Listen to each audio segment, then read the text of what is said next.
Hello and welcome to an early morning festive edition of the 1904 Club from the Hull Daily Mail. And unfortunately, we were buzzing on Monday after the win over Swansea. We were filled with festive cheer and optimism and all those things going into Christmas after City finally ended that long wait for a victory. And we reverted to type, unfortunately, at Preston. City beaten 1-0. Poor game. It probably, if I'm brutally honest, I don't think they deserve to lose the game, largely because Preston were no better and didn't deserve to win the game. But alas, the one moment of quality came from Brad Potts on the hour, and they did win the game. So all credit to Preston for actually putting the ball in the back of the net, something City struggled once again to do. Another shutout at the top end of the pitch, and another game where they couldn't keep a clean sheet. So on this morning's podcast, we will look back at the game at Preston on Boxing Day, and we'll have a look ahead to Ewood Park on Sunday, and just generally assess where City are back in the bottom three again, and just days now away from the opening of the January transfer window.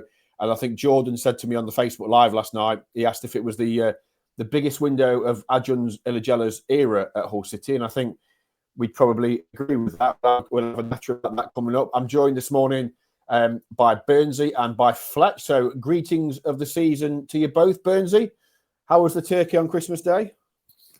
Yeah, very turkey? good. It was, yes, and on Boxing Day as well. My favourite meal, Boxing Day of the year, cold meat, chips and beans. Get on it. Anyway, yeah, it was a cold meat performance from City yesterday, wasn't it? Like you say, a bit of optimism on the back of the win. And then there was no bounce, there was no dynamism. I thought they started all right yesterday. They were the better of it earlier on. Another sitter missed by Slater that goes in. It might change the story of the afternoon. But they were in it at half time. They didn't turn up in the second half, not until too late. They didn't show. And you're right, Baz. 20 games without a clean sheet now, which is, if you're not getting clean sheets, you're going to struggle to win games. Back in the bottom three. And another big injury in Hughes, who's out for what, 6 to 8 weeks, could be a couple of months. What they're going to do? It's not a good picture. And I think the biggest disappointment for me was there was no obvious bounce from the win. There was no spring in the step. They weren't dynamic enough. And we're in again. Fletch, how is your fuel injector? Did Santa bring you did he bring you a fuel injector? Don't even start. Lovely. I remember that day very well.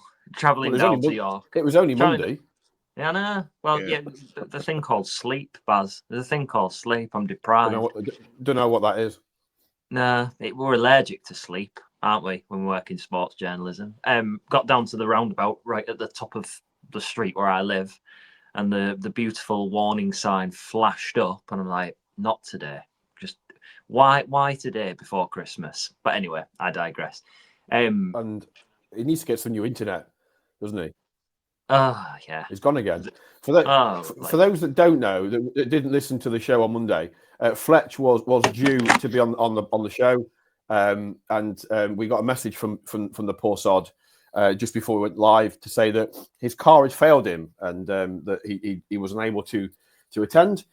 And he's attended this morning. He's actually showed up. He's like Lorraine Kelly. He's 1 from 10.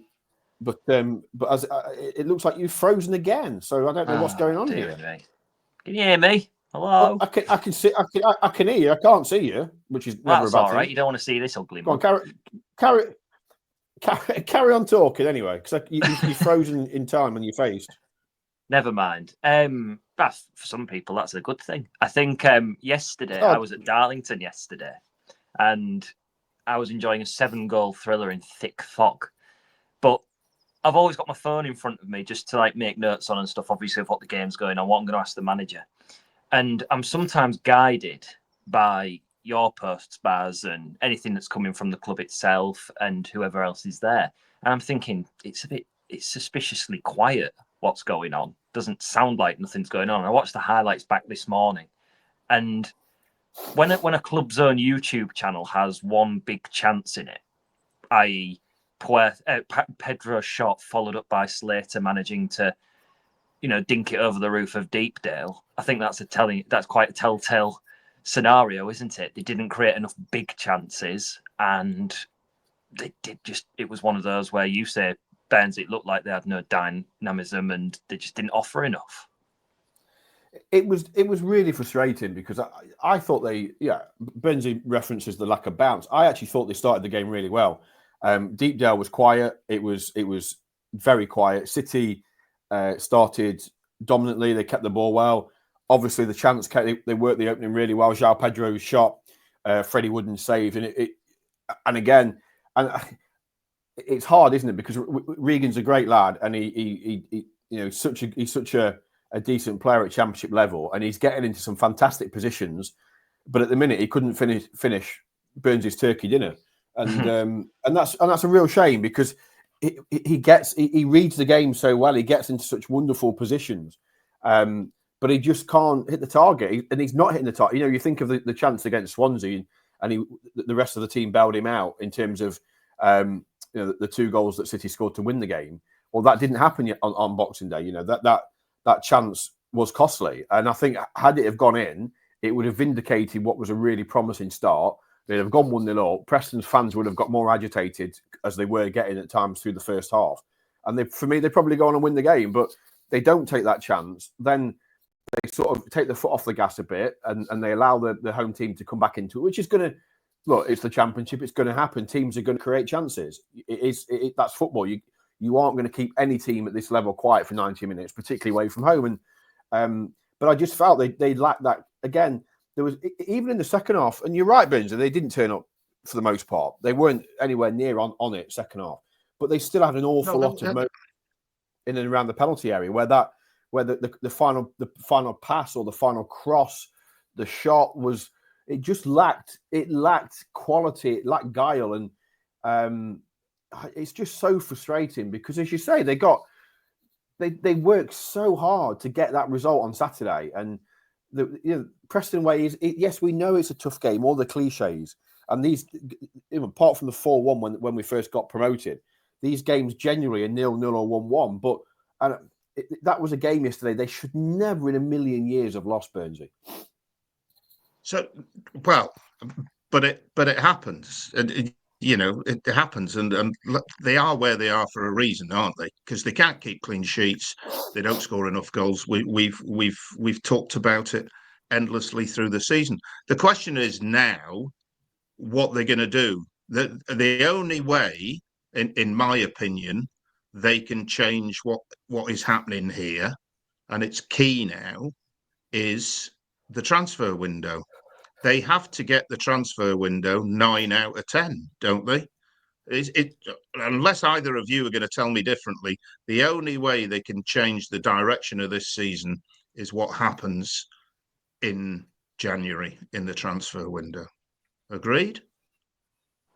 I would add to that a slight tactical tweak in that they need to just park any ambition for this season. They actually just need to make sure they stay in the championship. Now, whether or not that is being rather negative, and when they go away from home, try and sit in and eke out points in a gritty kind of way. That's the only thing I would add. I agree with you, Benzie. I look at the team now with 1 or 2 injuries, but then what's left? And I think when you get to December, you get to Christmas time, and we're still worried about lack of quality in certain areas. You're right. The transfer window is key, and I know rather well I'm sure you know too, Baz, that the number that I've been given to me by a source is that they're going to go after 7 players. Now, whether or not they can achieve that, that's another thing. You look stunned, Burnsy. Well, it's more than I expected. It's in fairness, it's probably what they need. I think when we talked on Monday's edition, Baz was talking probably about 4. So the reality, if they can get 7, but they've got to get players out first to get anywhere near 7. Baz, 7? Yeah, Are you look, hearing 7? well, 4 was the magic number I was given. That we will sign 4 players, but with the caveat being it could rise. And I do think, and we've said this time and time again in recent weeks. The league position necessitates busy. They need to be busy, but it can't necessitate panic, and they can't go and just sign players for the sake of it, just for the sake of it. They have to bring in players that are going to, first and foremost, want to be at the football club. Quality is important, of course, but the fundamental first thing has to be the player wants to come for the right reasons, not because, at the risk of repeating myself again, because they're going to pay good money, and it's an easy payday for 4 or 5 months for a player that is kicking his heels or has been playing abroad and earning £3,000 a week, and suddenly is going to come and treble that or more. And then the second thing is they've got to be quality. They've got to be players that can come in and make this team better. And Fletch, I said this last night, I don't think you're being negative when you say it's about survival. Look, let's look at the facts. We've now had half a season, 23 games over 46 games. We are now at the halfway point. After the Blackburn game, we'll have played more games than there were games left. And it's very real. We've always, look, they're in a relegation fight, and there is nobody, even the most ardent, optimistic Hull City fan, and that's probably Adjun, could argue now that they are in a fight to stay in this division. And forget talk of anything else. The fundamental task now for Ruben Sayers is to keep Hull City in the Championship, and then I think get to the summer still in the Championship, and it sounds like Groundhog Day, but then you regroup. Give this manager the summer, a full pre-season, hopefully, touch wood, and by the grace of anybody in the sky, you get Liam Miller and Mohamed Baloumi close to fitness, close to coming back. Because let's not shy away from it. If you take 2 of the best attacking players out of any team in the country, they are going to feel it. And we were talking, me and Burnsy, while you were doing your hair, Fletch, and And with respect, and we've said this before, so I'm not, and I mean it with the greatest of respect to Ryan Longman, who I really like, but they've gone from having Jadon Philogene to then signing Liam Miller and Mohamed Baloumi, and now they're back at Ryan Longman. And Ryan is a terrifically hard-working footballer. He gives his absolute lot, but he isn't a player that is going to get you into the playoffs, because his numbers in Championship history are there for everybody to see. He doesn't score goals. He doesn't create enough goals. His end product isn't good enough. He works tirelessly, and you can't fault that. But he is not a top-end Championship footballer at this stage in his career. And they're littered with those players across the football pitch, and so their quality has been downgraded. And you've got other players that were key players last season that aren't perhaps performing to the same level. Louis Coyle isn't performing at the minute. Another relatively poor game on Boxing Day. Alfie Jones isn't the same player. Sean McLaughlin isn't the same player. Regan Slater isn't the same player. These are all players that were good enough last season to help Hull City get very close to the playoffs. Yes, they were surrounded with better players. Seri is a big miss. Obviously, Carvalho, Delap, Jacob Greaves. The list is endless. Of course, it is. But these players aren't performing. Louis Coyle isn't. Is the skipper, is Hull City through and through. He bleeds Hull City, but Louis Coyle is not playing well, and he's allowed to have a period of it's not very often he's gone through a spell of games where Louis Coyle isn't playing well, and he probably needs to come out of the team for Cody Drame. Players are allowed to have bad spells, but they have got to do something in January. But they've got to do it carefully. They can't go mad. They can't sign 15 players and expect them to all hit the ground running, because they need to hit the ground running. They need players that are going to come in January at whatever point they come in and come straight into the team. They can't afford to wait 3 months for them to get fit. Fletch, I've been banging on about this. I think they need experience. It might not happen. Where are you on it? And given you've heard that they're chasing, they feel they need 7 players. What positions are we talking about? Have you got any more info around that 7? the only sort of positions that I've heard being batted about is they want to be quite top heavy in the attacking areas. So I've heard possibly 2 wingers, whether that be loans, which I would imagine they would be, given you've got 2 decent wingers who are injured, and you don't want to then have too many for competition for places, because then you'd have like 5 or 6 in the summer if everyone was fit.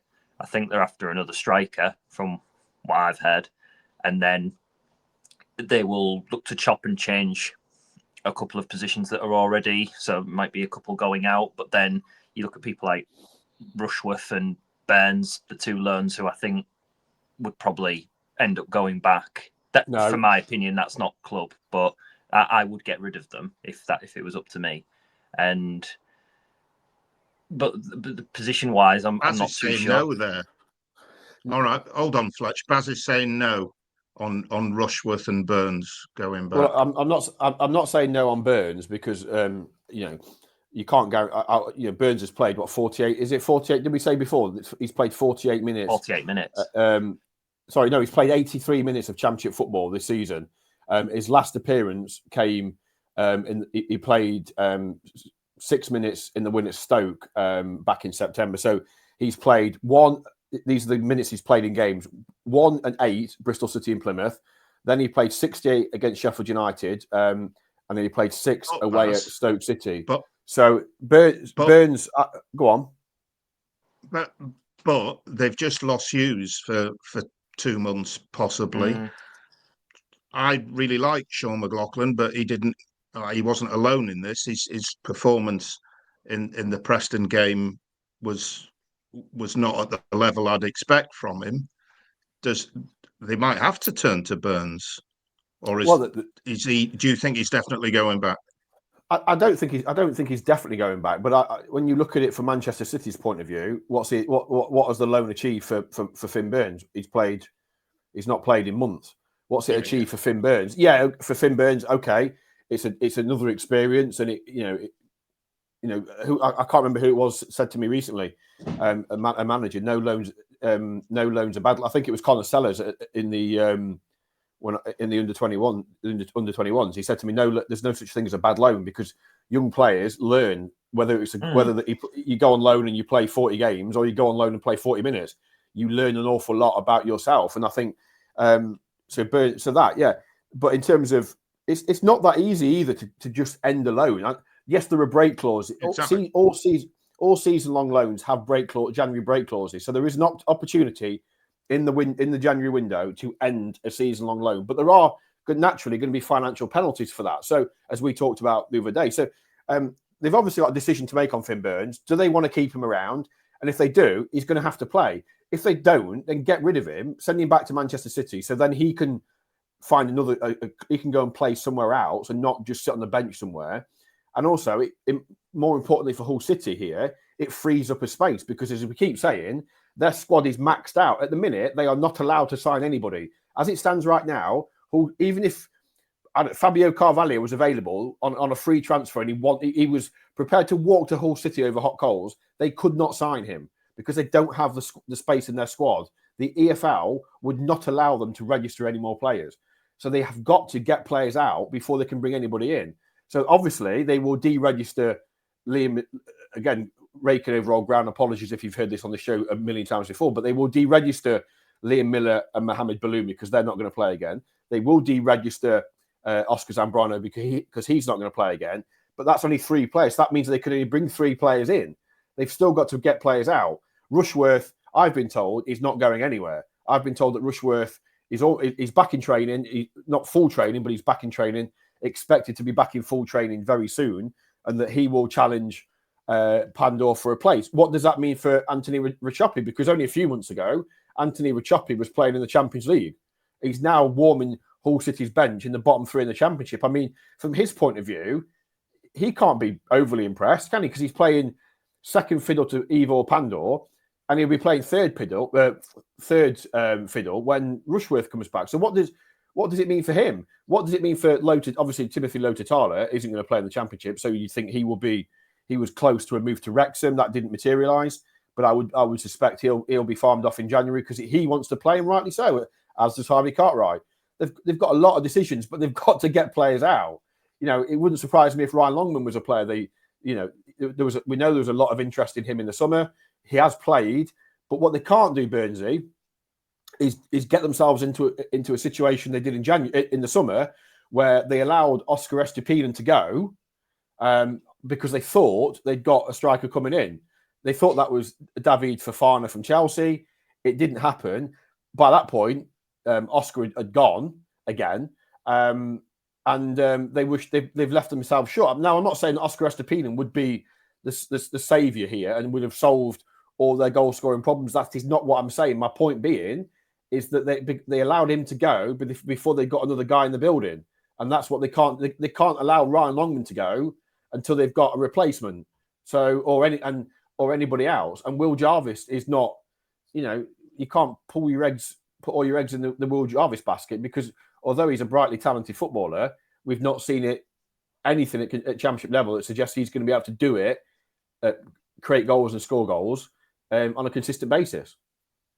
The way I'd summarise it at the minute, lads, sorry, just really quickly, the way I would summarise it is, because they're so light up front, it has that feeling of 2019-20 about it, but the difference is, I think, in that transfer window that season, it was about getting money in and rather than replenishing what they sold. Whereas I feel like it is the other way around. If they had the space to do it, I think Adjan and the rest of the board of directors, etc., I think would do whatever they could in terms of whatever the regulations are. I think they will try to get a few out, but you've got a better relationship with them than me, Baz. I think they'll, do whatever they can to try and get as many in as possible within the circumstances. And absolutely they will. And we know they're close. They are close to a Premier League loan. Assuming that there's no snags in that deal, that could be done before the game against Leeds. There'll be nothing obviously done before. What position, Baz? What position? Top end of not a striker, but top end of the pitch, creative player. So they, obviously nothing before the Borough game, understandably, because they can't do that. But before the Leeds game, I would expect definitely one in, maybe two. The manager is hopeful of one, maybe two coming in before the Middlesbrough game. But it's notoriously a difficult window. But that can't be an excuse. Every club in the land knows it's a difficult window. Every club in the land faces the same problems and similar problems to City. City have got, as we've said before, last season, 12 months ago, it was relatively straightforward for City because they were in and around the playoffs. There was a fair chance that they would get into the playoffs and therefore have a shot at getting into the Premier League. They were an attractive proposition, hence why the likes of Zaroury and Fabio Carvalho arrived. Now, they're not an attractive proposition because they're bottom of the they're back in the bottom three. So it's up to the club, Adjan, Jared Dublin, and the manager. I think the manager will make a difference. I think the manager is, is a manager that players would want to come and play for. So I think that'll help them. But as we've said before, they are competing in a very small pond of players, and there are a lot of clubs fishing in the same pond as Hull City are. We saw it in the summer, didn't we? We saw it with Tommy Conway, and we saw it with Tom Cannon, who went to Stoke. Although that move for him probably hasn't worked out either, given where they are. And if I was Stoke, I'd be really, really concerned. And I'm slightly going off at a tangent here, but it wouldn't surprise me if Stoke went down this season, just because they've been circling the drain for so long since they got relegated from the Premier League that eventually the Grim Reaper will come. And maybe it'll be this year, maybe it'll be next. But they seem to be Stoke seem to be going one way, and they were booed off again last night against Leeds. But anyway, look, so you can see there's one example of in Cannon and Conway that City went for players that other teams went for. What's his face? Kiefer Moore's another one. Go on, Burnsy. Yeah, let me read some of the messages coming into the 1904 club. Brian Rudd says, Preston, poor as well, I thought, not a great advert for the championship all round. The standard's awful. It's competitive, Ryan, but the standard's awful. Too many passengers for me, Burnsy, and a few who need to be let go in January. The manager can only do so much. A few of them need to have a look at themselves. MJ Mart says, we looked okay, just lacked decision making around the Preston box. We really needed something from these 2 away games. Just the same old issue, putting the ball in the net. Slater needs shooting practice, very poor. Draw would not have been unfair, stick at it. And yes, the transfer window is going to be that well-known word, or bust. You'll know the phrase. The May Geslins at Folk Hull says, Burnsy, instead of taking in young players on loan with little experience and blooding them, which costs us a load of money, why not blood our own youngsters who seem to be doing okay and will cost us now? Looks like we will need them next season, don't you think? I don't know. I'm definitely in the experience camp here. I think they need some wise old heads and some leadership to get them out of this, personally. Danny McDonald says, to stay up, we will likely need at least another 8 or 9 wins to get to the mid 40-point mark. Can we achieve that with 23 games to go? If we fail to win any of the next 3, then we're basically looking at needing to win 1 and 2. The next 3 games, fellas: Blackburn, who are 5th, Borough, who are 7th, Leeds, who are top. Blackburn 1 defeat in 8. Can you see a win in there? Either of you, Fletch? Go on, Fletch. Well, the only blessing that I had, it would be in Hull's corner would be that anything can happen when you play at home, and it's one of those moments where I feel like going right back to the start of the season, things like Sheffield United, where if it's been stamped by me as if you win, it's a surprise. So, but anything can happen in football, and funny results come up all the time.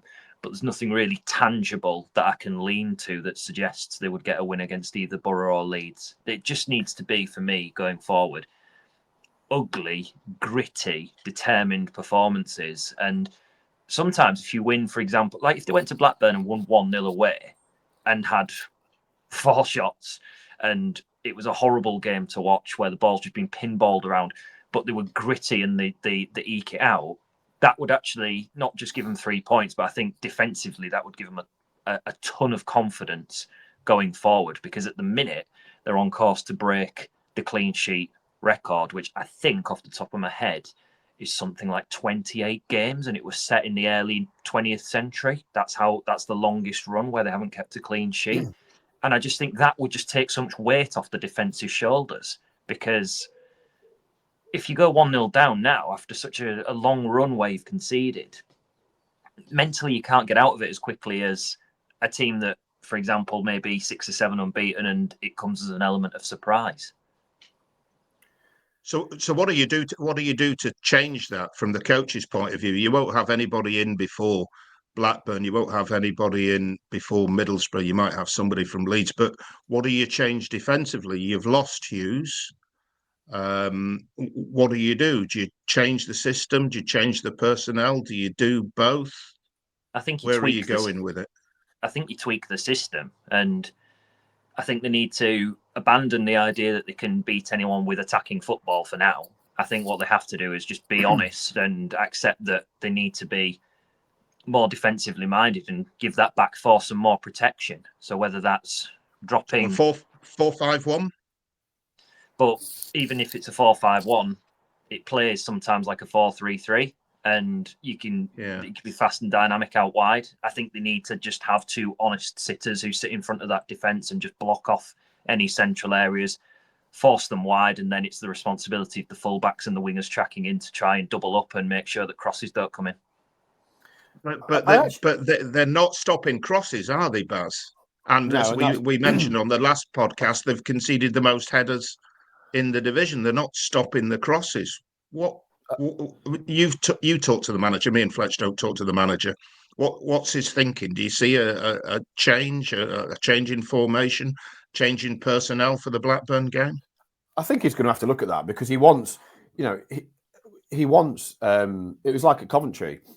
His tactics at Coventry, he knew they were strong out wide, so he wanted them he wanted to close off the channels down the flanks and funnel them through the middle.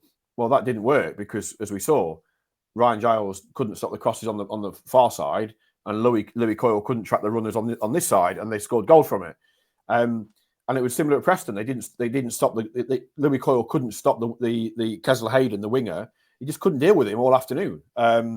So I think it's a personnel thing. I think they're going to have to, I think Drame is going to have to come back in. He looked bright when he came on. Very nearly scored actually with a left-footed cross that was well saved as well. Coyle put a decent cross in, which just evaded Puerta as well. But I do think they look more solid now. I think they look tighter. I think they look more organised. But ultimately, the game yesterday was settled by a ball down their left-hand side, cut back, and Potts turned it in. Nobody tracked the runner. If you look at the goal, nobody tracked Potts. I think Slater at the start of the move was probably nearest to him. Didn't track him into the box when they scored. Just on the Coyle, there's a Coyle Drame debate going on amongst the supporters. Could you play them both? Could you play Coyle at right back and Drame the man in front of him? So you've got a bit more, abandon the thoughts of wingers per se, and play two fullbacks, but Drame in the midfield position. Could you do that? Would it give you a bit more defensive solidity, Fletch? I think so. Baz? I think so. Yeah, I think that's a good shout. I think it could work. And Drame is good going forward. We know that. And you could even look at it on the other side as well, and play Jacob at left back and push Ryan and just to give yourself a bit more solidity, and play Jacob one side, Giles ahead of him, Coyle and double up that way and try and tighten up. They've got to do something because they've played 23 games. We're at the halfway point of the season. They've kept one clean sheet. That tells its own story. And that is why they're bottom three. They're not bottom anymore, but they are bottom three, and because they can't score goals and they can't stop them going in their net. That's always why teams are at the bottom of the table. It's never any more complicated than that. That they can't score and they can't keep them out. And until they find that way. And coming back to your point, Burnsy, about the next three fixtures, if you're a championship observer, you're going to say at best City could probably get a point from those three games. Middlesbrough will win, Leeds will win, Blackburn you'd expect to win as well, given the form they're in. This is the Championship, and maybe, just maybe, the fact that City have got Borough and Leeds at home can help them. The fact that they are the better teams in the division. They performed okay against Burnley at home. I didn't think they were great against Sheffield United. I know Tim Walter thought they were fantastic, but we'll agree to disagree on that one. They were pretty tepid away at Leeds, but that was away at Leeds, and everybody's been beat there this year. Leeds haven't been great away from. I think that before last night's win at Stoke, I think they got the 8th best away record in the Championship. So Leeds haven't been, completely infallible away from home. Maybe just I'm clinging to something. I'm trying to be positive. Maybe the fact that you've got two bigger teams. Nobody will give City a prayer in either game. Borough score a lot of goals, but we saw yesterday they were 3-0 up and against Wednesday and drew 3-3. They conceded a lot of goals. We saw it in the game there a few weeks ago.